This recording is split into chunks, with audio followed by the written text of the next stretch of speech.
So, we are here to talk about FUD. I'm a little bit nervous about this one. This is my first non-technical talk. So this is facing another fear of mine. So, without further introduction, or with further introduction, in fact, actually, let's introduce ourselves, because a lot of you probably don't know who the hell we are. So, I am FC, or Freaky Clown.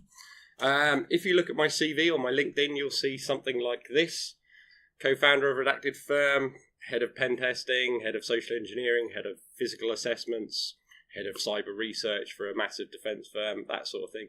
It's a bit boring, anyone can see that, so we're going to do some slightly funnier intros that hopefully will get people in the mood to listen to us for an hour. So, who am I really? I am one of these. Not a criminal one. A ethical one, which means I'm not one of these. I'm not one of these. I'm not one of these. I'm an old school one of these, and I've been doing it since I was a little kid. At least I was until these guys did this. You can laugh, it's fine. It seems that when you get a little bit into this industry, people like to try and set you up with false arrests, etc. So all the charges were dropped eventually, and I gained my freedom. With no criminal record, that meant I could go on to work for these guys, and these guys, eventually these guys, and these guys. Most of the time, and most of my life, I've gone to work dressed like this. I'm not kidding. On Fridays, we would dress casually. But nowadays, most of the time, I do go to work dressed like this. When I'm not doing this, you'll find me doing loads of stuff like this, which is like loads of outreach, loads of talking, loads of media events, just to get the word of cybersecurity out there to people and enthusiasm into getting into the industry. When I'm not doing that, you'll find me doing stuff like this. I love doing stuff like this, and I really love this as a hobby, which comes in really handy when these people do that. Just an aside, don't try and get out of handcuffs when the police do it, because they really hate that. And it'll get you in worse trouble. Anyway, over to Jess. Good morning, everybody. So I look on my LinkedIn, you'll see stuff like this. Co-founder of Redacted Firm, been in cybersecurity for about 8 years, and I have a background more in sociology, so more in the human stuff. So I've worked as a consultant, head of awareness, and done some work on investigations and disputes. But you don't want to hear that. You want to hear a bit more about who I am, really. So, Dr. Jessica Barker, not this kind of doctor. Sadly, not this kind of doctor. Not yet, there's time. But of course, this kind of doctor. So I can't help when something like this happens, because, as you will appreciate, my work is much more serious. I work in cybersecurity, but I am not one of these. I am not one of these. And I don't often go to work dressed like this. As I've said, my background is in sociology. So my work is very much on the human side of cyber security. Having worked a lot in consultancy roles, people who aren't consultants will say, like, what do you actually do? What does a consultant mean on a day-to-day basis? Of course, it means that I do stuff like write the word success on transparent walls. It means that I am really good at jigsaw puzzles. And my core specialism is in high fives and fist bumps. I'm really good at the fist bumps, so I get to do lots of stuff like this. So again, lots of outreach, lots of speaking stuff, and quite a lot of media stuff. So the media stuff generally involves going on the news and kind of translating a cyber attack, what it means to the people at home. So I'm usually on the news responding to an attack or a breach, and therefore you may see me looking shocked. You may see me looking disappointed. You'll catch me looking angry. And of course, on a bad day, you might see me looking really sad. As working in cybersecurity, and I know everyone in the room will understand that it does make you shocked, disappointed, angry, and sad on a fairly regular basis. So I let off steam by doing stuff like this, and stuff like this, and making stuff like this, which is an alarm clock, not a bomb. And making stuff like this, which is an excuse to use a hammer.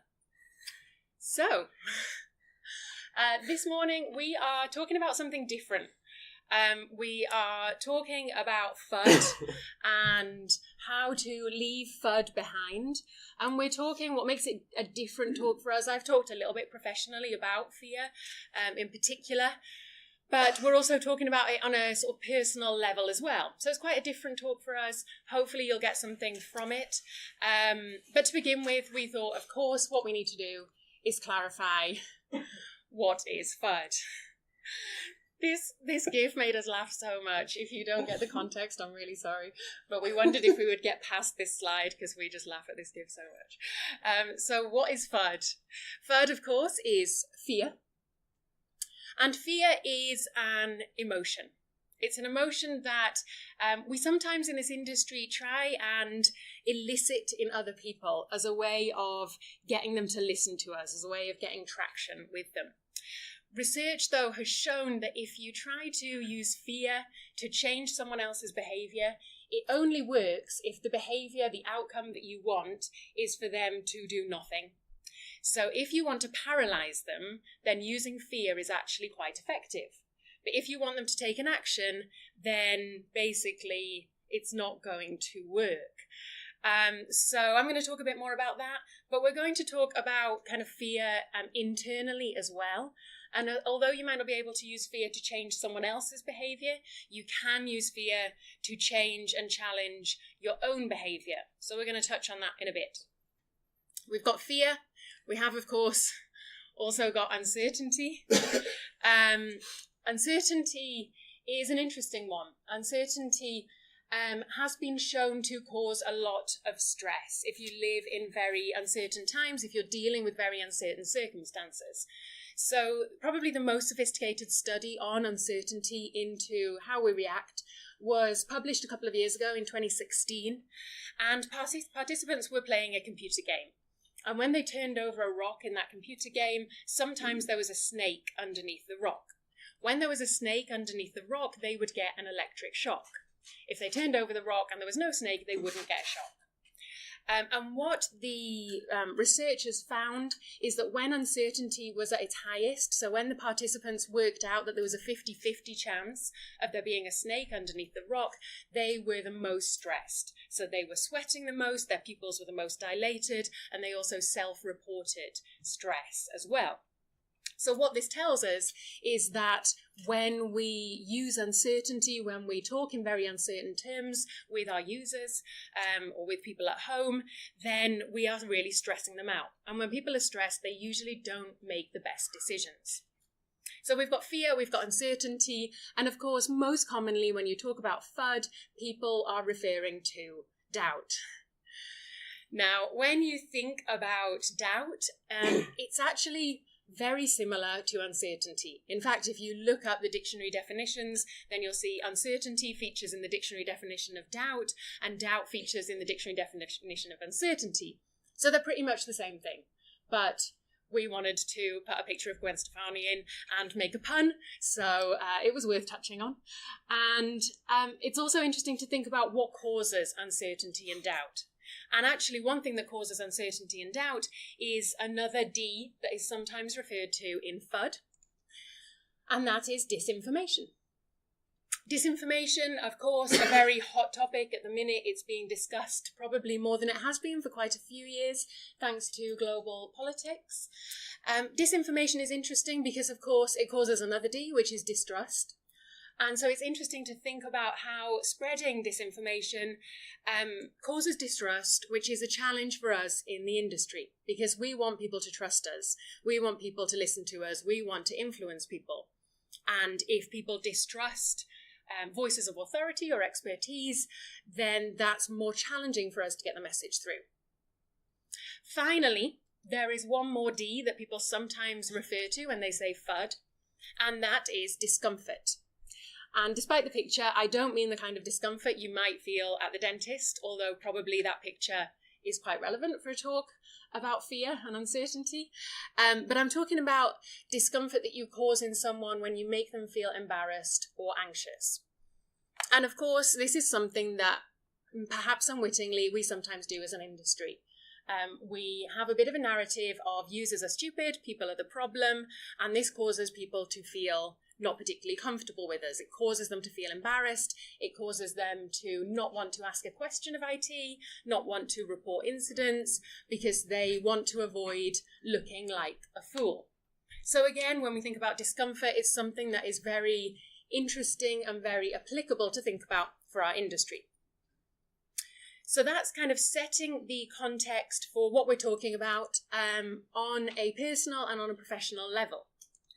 In terms of the personal stuff, what we are going to talk about for some of the talk is things that we have faced, fears that we have faced on a personal level, and we're going to talk about how we've overcome them and pull out maybe some messages that if you're in the room and you are going through a similar thing, you might find interesting. And then after we've done that, we're going to kind of take a step back and look at professional FUD and what it means to us on a sort of higher level as an industry.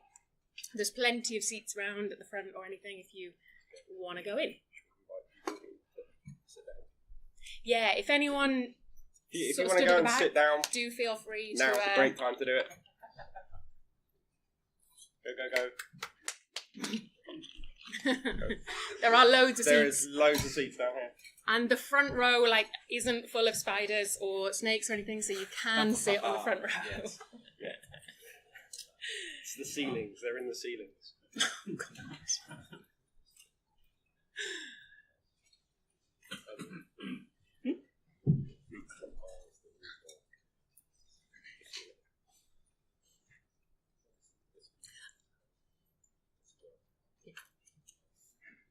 So, I was saying we're going to talk about personal FUD.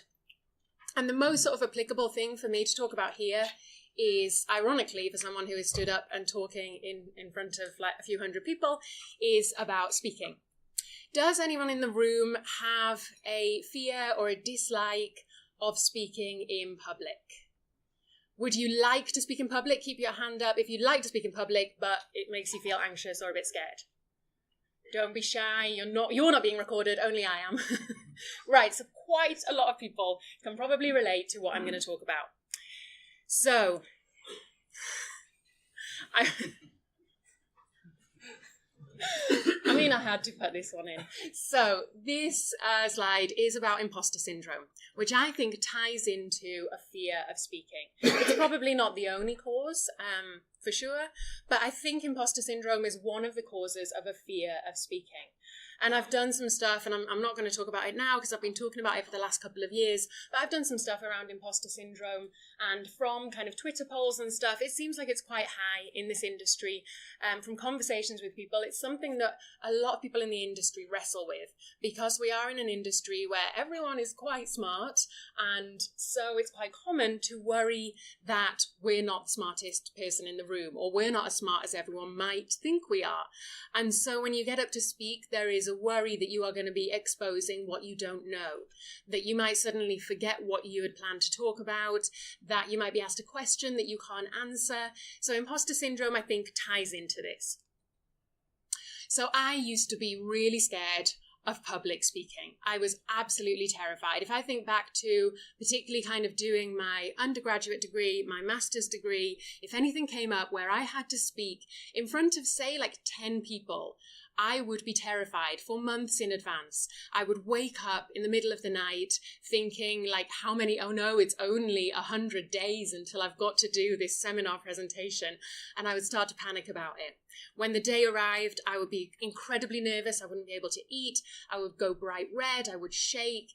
I remember one seminar in particular where there were about 12 people in the room, and I had really prepared. I got up to speak. I had my notes. And I spoke, I said what I needed to say, and then I got to the end and I realised that I had not looked up from the sheet, that the sheet was shaking, and I had made a terrible mistake in that I had worn a red jumper. And so I knew that I had basically just blended in with this red jumper. So it was quite mortifying. I made a joke. Everybody laughed about the fact that I was now the same colour as my jumper. Everybody laughed because they were so relieved, because it was so awkward in the room. So that's kind of the level of how scared I was about speaking. So I did lots of stuff to try and get over this fear. I did more and more speaking stuff. I was given the opportunity to do lecturing when I was doing my PhD. So even though I really was nervous about it, I said yes, I did it. The more I did it, the more I got over those nerves a little bit. At the same time, I took singing lessons. I am a terrible singer. I am never going to be winning X Factor despite a couple of years of lessons. But it really helped me get over my fear of speaking. Because as a terrible singer, if I can get up and I can sing in front of a room full of people, which I've done a few times, then I knew, okay, it's not going to be worse than that if I'm just talking for me or for the people in the room. So that helped me a lot.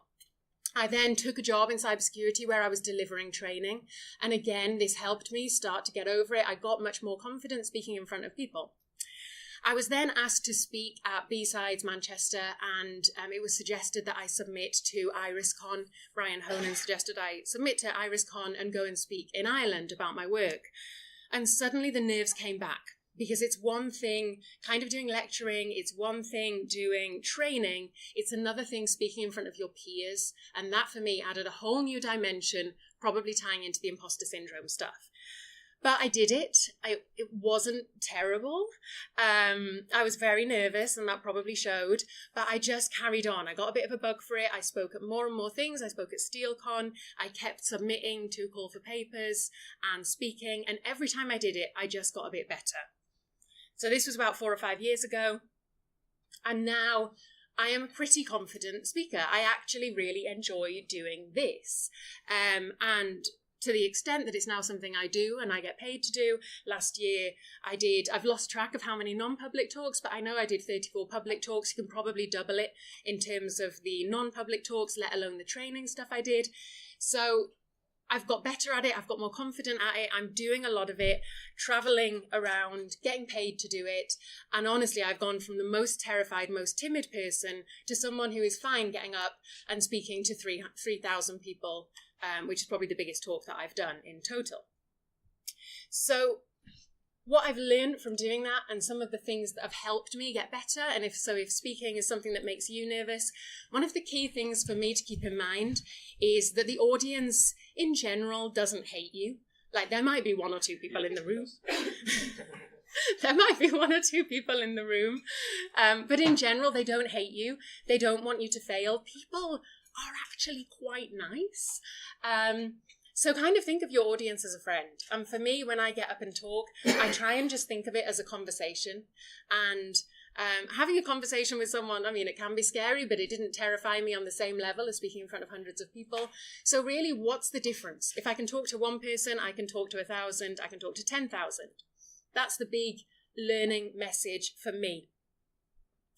Also, not to worry about failure. For me, the big worry would be I'd get up and my mind would go blank. And the best thing about speaking a lot is that sometimes things do go wrong and you learn that it's not the end of the world.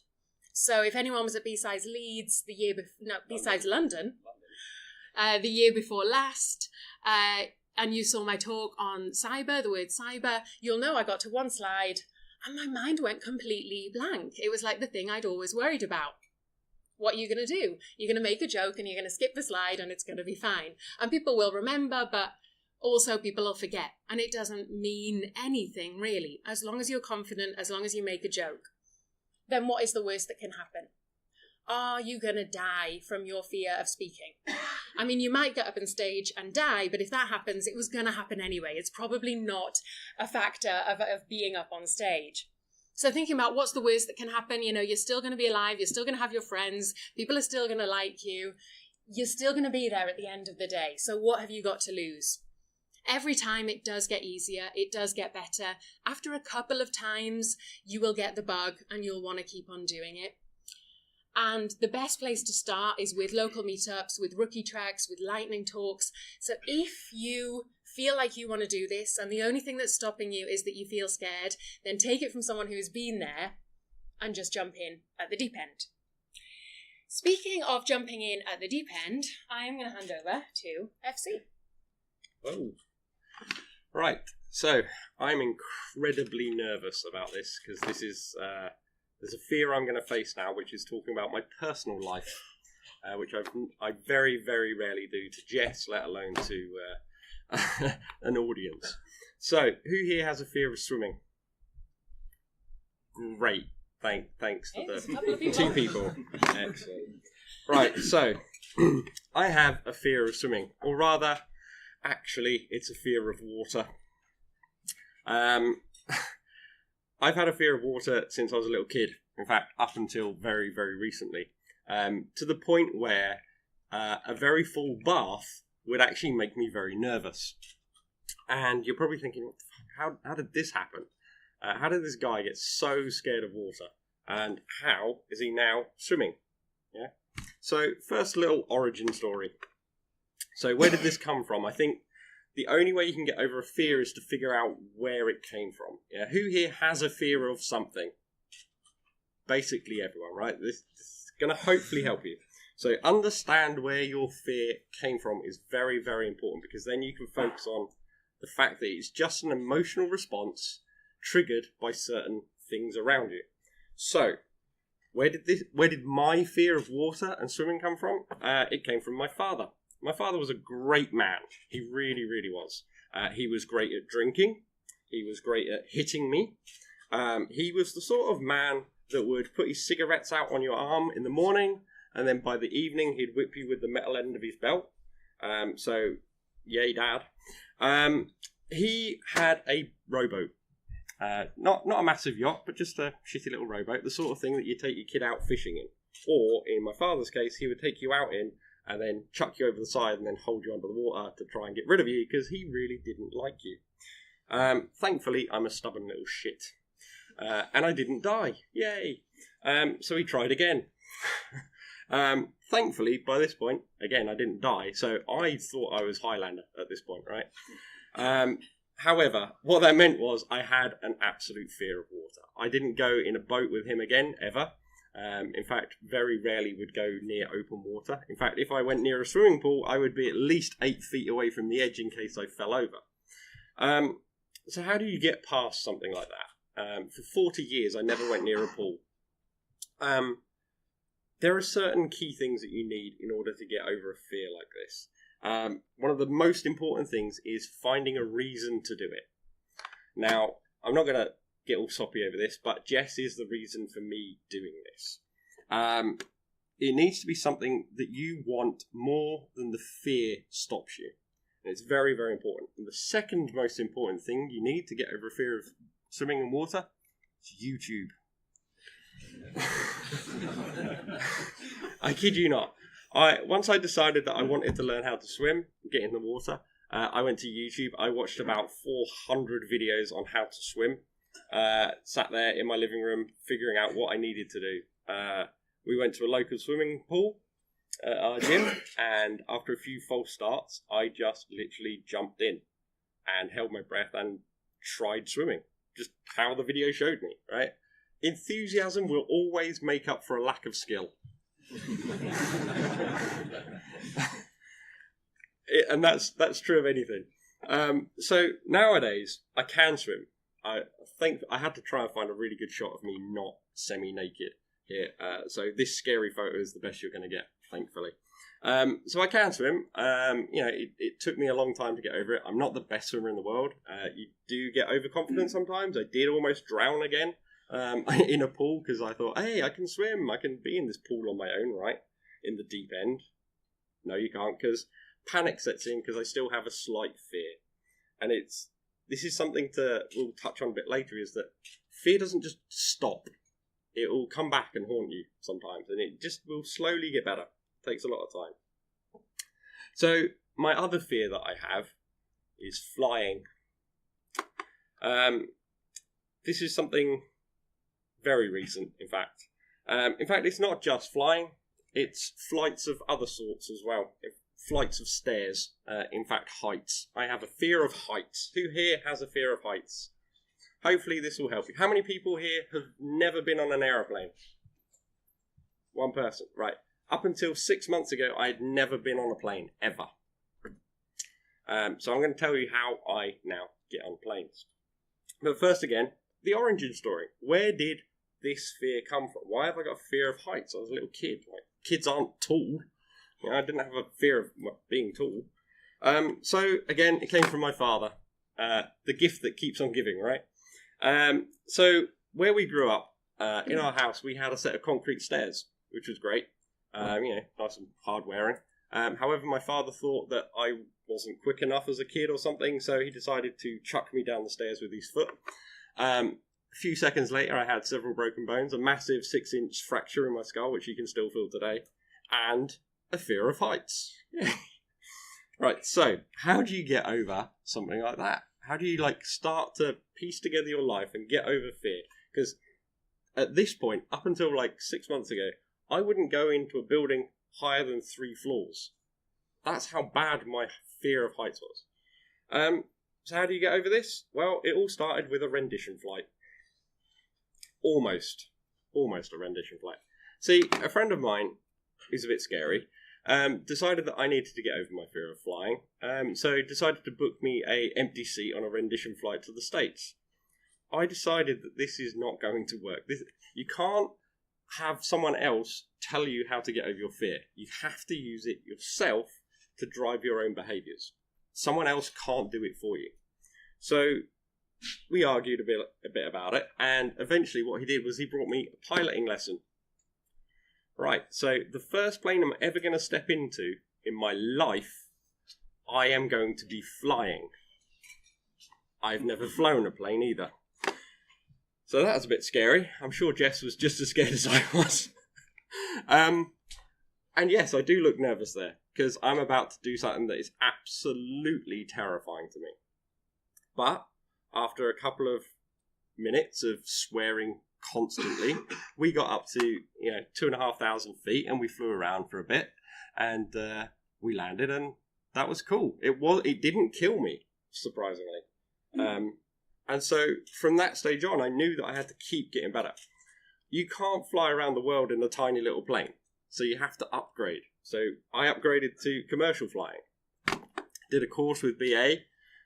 They just take off in a commercial plane and come back. It was incredibly stressful because you're on a plane with 200 other people that are absolutely petrified.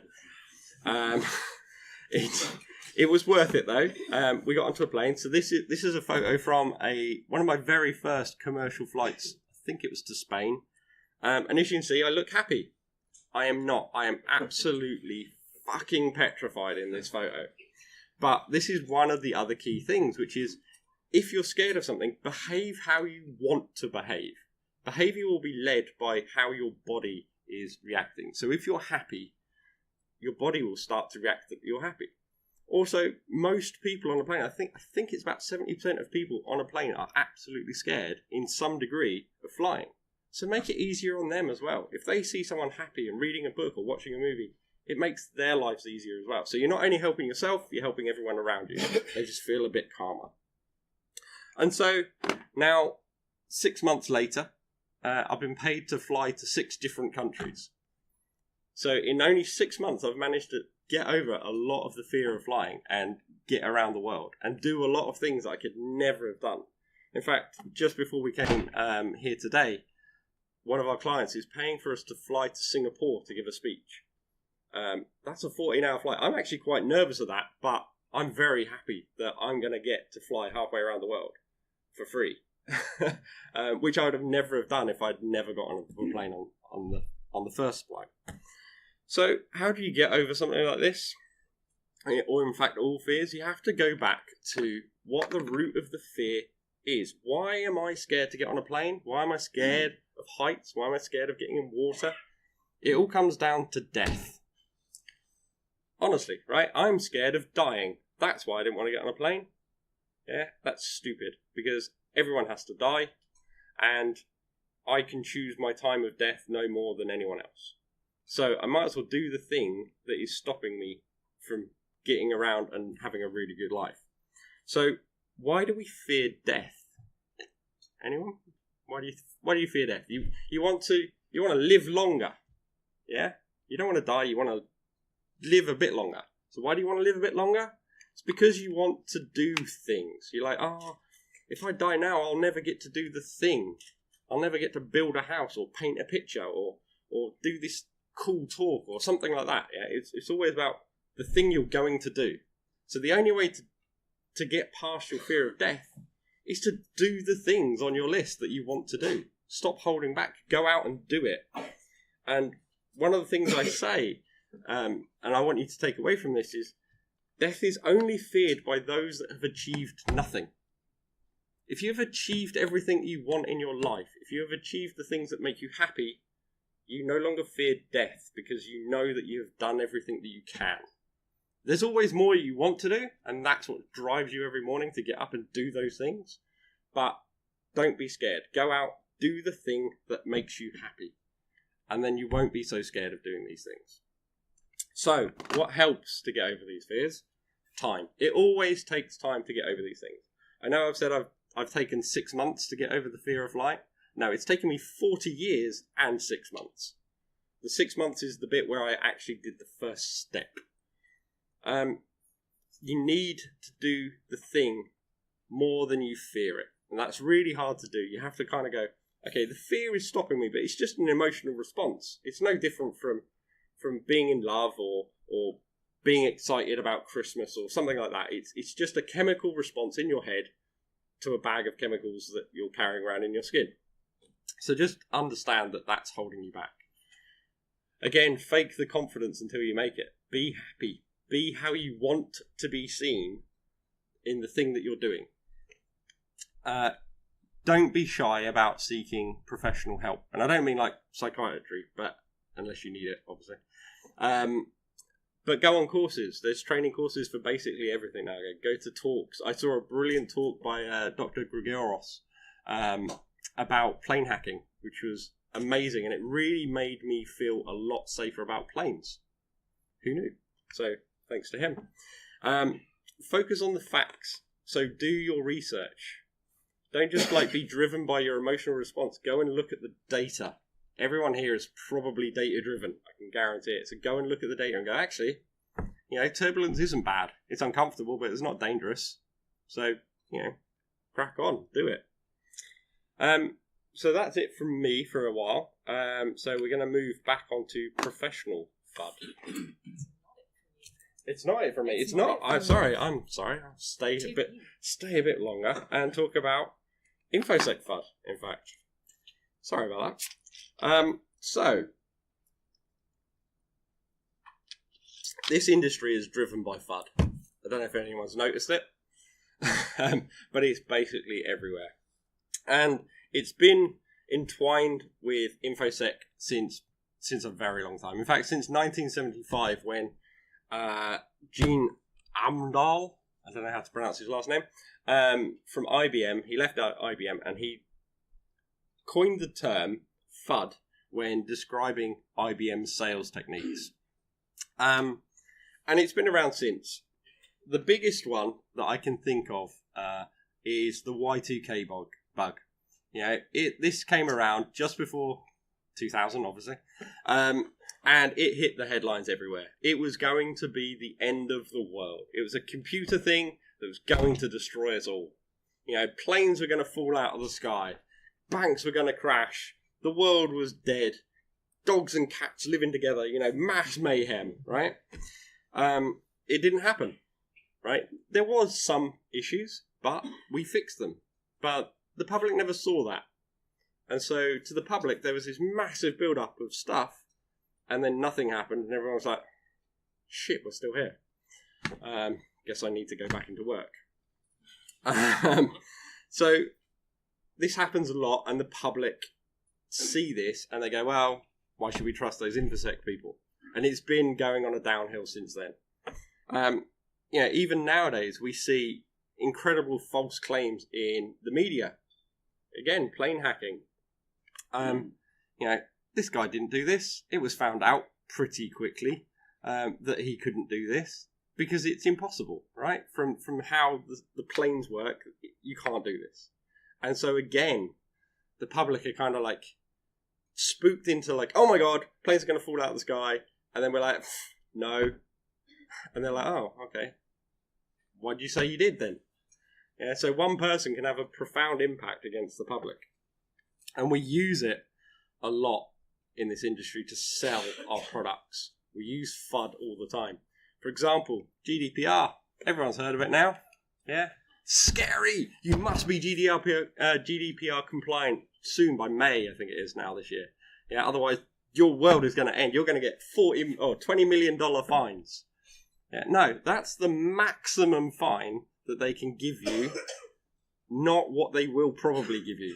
Yeah, if you look at all of the fine systems in the world, no one ever gives the maximum, but we all sell GDPR compliance based on the fact that, look at that, you could get 20 million euros or, 4% of your turnover. No, that's the maximum. What will probably happen is you'll get a slap on the wrist for the first one, and then a couple of times later you might get some slightly bigger fines. It depends who you are and what you are. So it's not really as bad as people think. And how the hell is it going to be enforced? No one knows. What if a company in like some South American country breaks GDPR rules? How's Europe going to enforce that? Probably not, because they can't. You can't force someone in a different country to come and give you money. That's blackmail. So GDPR is not as bad as people think, and we need to stop selling FUD in order to get sales in the industry. So now I'm going to pass over to Jess. Carry on talking. So, obviously leading on from GDPR, we haven't just done it with GDPR, we do it a lot where we try to scare people into having good security. And this might be in the policies that we set.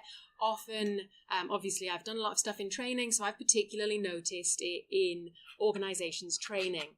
And sometimes a client will approach me to do some training, and pretty much the first thing that they will say to me in terms of their requirement is they want me to scare people into taking security seriously.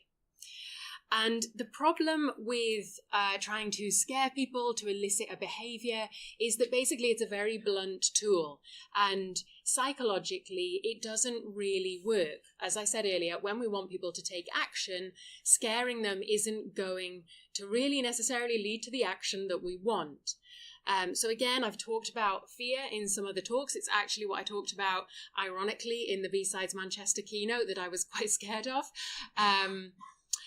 And it's really known as a fear appeal. When you're trying to change people's behavior based on fear, it's known as a fear appeal. You're trying to appeal to their emotions to get them to change what they do. But using fear to try and change behavior has to be done in a very nuanced way. And we haven't really done that as an industry. So when we just scare people with the threat, when all of our training is very threat-based, what happens is that people switch off. They either think, well, why would hackers want my data? I'm too small. Or why would hackers want our data? How would they get it? We're too big. They find an excuse to think that it doesn't apply to them, and they bury their heads in the sand. They think we're overblowing it. So fear isn't something that really engages people. Of course, we have to talk about the threat. Of course, this industry involves talking about scary stuff. But if we base all of our ways of trying to change people purely on fear, it doesn't work. Because what people respond to much more effectively is hope and optimism. So psychologically, it's been proven that most people have an optimism bias when it comes to their personal life. So who here has a favourite day of the week? Right? Is your favourite day of the week, we'll assume it's the end of the week, so is it Friday? Whose people would say if they had to pick a favourite, they would pick Friday? No? Not many? Couple? Thursday? Do we have Thursdays? Yeah. Saturday? What about Sunday? 1, 2 for Sunday. 3. Way less. Much less. So most research into this suggests that people will tend to pick Friday. It didn't really work with this group, typical. But most people will tend to pick Friday as their favourite day of the week compared to Sunday. Friday will be much more popular. So when people are at work, they're happier thinking about the relaxing, lovely Sunday they're going to have than they are on the Sunday, actually enjoying the thing that they were thinking about. So we are all quite optimistic, and we tend to look at our lives and think that things are gonna, in the whole, turn out okay. And it's been proven that optimism is more powerful than facts. So, for example, most people know that about half of marriages end in divorce. Ask someone on their wedding day what chance they think their marriage has of ending in divorce, and they will say 0, even if they know the statistics. Likewise with diseases. So ask someone what chance they think they have of getting cancer in their life, and people will often say about 10%. If you tell them that in fact they have a 30% chance, as everyone does, they will say, yeah, I still think it's about 10%, maybe 11%, just based on pure hope. So no matter the facts, no matter how much we can tell people the scary statistics about how likely they are to be hacked, they are still going to think, yeah, but that doesn't apply to me. So I think this can be very frustrating. For those of us in the industry that are trying to communicate people, we can be confronted with this naive optimism, and we try and beat it down with pessimism. And we try and keep telling people the facts to change their behaviour, and when it doesn't work, we get very frustrated. So what I suggest, the approach that I follow, is actually trying to engage with that optimism and harness that optimism. Because optimism is good for people. It makes you less stressed, less anxious if you're an optimistic person. It's better for your health in general. But also, I think optimism can be really good for us as an industry. And it's very basic, it is common sense. But of course, all of the research shows that if people believe something is possible, they will try harder to achieve it. So if your users, if your family, if your friends believe that they actually can have better security, then of course they are going to engage with what you're suggesting to try and achieve it. If they think that being hacked is inevitable and it's always going to happen, then why would they bother engaging in security at all? So the kind of training that we have, where we kind of shout at people with the threat, where we give people lists of what not to do, is not working. And we've seen that over the last couple of decades. And as I said earlier, we know that fear only motivates people if you want them to do nothing. And you might think, okay, well, I want people not to click on links. But of course, it doesn't really work like that. With security, we generally do want people to be proactive. We want them to report stuff. We want them to come and tell us if they have a problem, if they have a question. And so if we scare them, what we're doing is we're just scaring them into inaction. And what we actually are doing when it comes to, for example, reporting, is just encouraging them to hide their mistakes, their issues, their problems. So what I say is we need to better engage people and replace FUD with fun. So we're nearing the end of our talk, and we just want to touch on some of the key lessons as to how to say fuck you FUD. Firstly, key message is you can't use fear to motivate people to change their behaviour. It will end up leading you down a path where nobody is happy. You can harness your own fear to motivate a change in yourself. And that's the kind of thing that FC was talking about, was how to use fear, how to think about what makes you feel uncomfortable. I'm not talking about running out in front of running traffic and moving traffic or anything like that, but things that you want to achieve in life, but that make you feel a bit anxious, a bit uncomfortable. Try and think about how you can harness that and actually get over it. So it's basically about feeling the fear and doing it anyway. So those people that would like to give a talk and are scared of getting up on stage, doing something like that, we've got a couple of minutes, and I want to give you the opportunity now.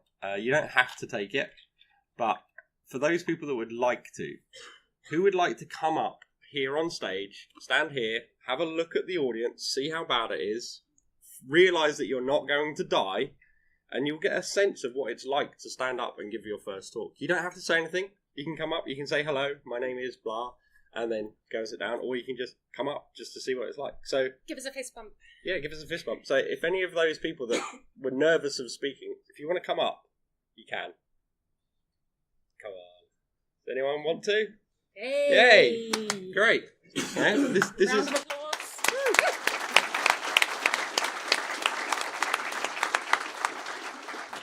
guys. Nice. Well done. Hi guys, I'm Simon from TSIS. We are a hidden partner of this conference today. So if you'd like to stand up, please. All stand up. Whoa. So under your chairs, you will somewhere in this room there is a special voucher. And I'd like you all to have a look to see if it's under your chair, please. You have a look, please. Fantastic. Did anyone find it? Can't hear you. Anyone find it? No. Okay, so who didn't look? Any hands who didn't look? Fantastic. So those who didn't look, you are safe. You are secure. And I congratulate you, sir, on your endeavour. Hands up who looked. Fantastic. You guys are risk takers. And I congratulate you on your ability to take a risk and dive in at the deep end. So, as you'll understand, there isn't actually a free gift, but I thank you anyway for your participation. Thank you.